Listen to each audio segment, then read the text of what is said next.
Good day, sir. I'm Kayla Casalhay from BSIS 2A, and I am one of the reporter of Group 4. And my topics is all about operations and maintenance. Refers to the activities and processes required to keep a facility, equipment, or system running efficiently, and wide range of tasks and responsibilities to ensure everything functions properly. To ensure everything minimize downtime and extends the lifespan of assets. Here are the key of components of O&M.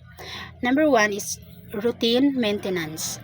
This involves regular or scheduled tasks or ensure continue to function as intended. These tasks might include lubrication, minor adjustments, inspections, or replacement of parts of the field. Examples: changing air filters, changing oil levels, inspecting wiring, and cleaning HVAC system.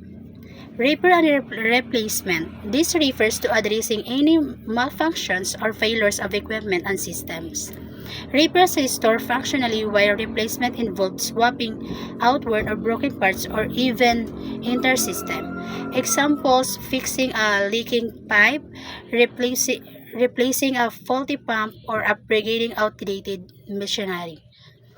The third is cleaning and sanitation.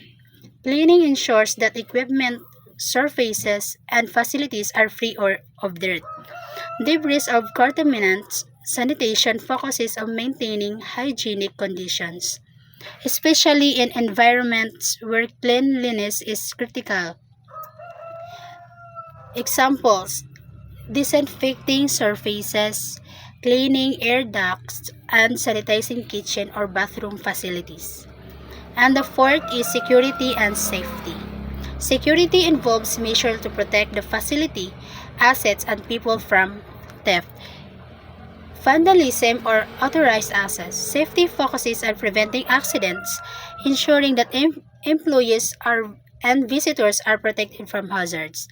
Example: installing security cameras, implementing access control system, regular safety drills, checking fire extinguishers, and ensuring proper signage and lighting. Good day.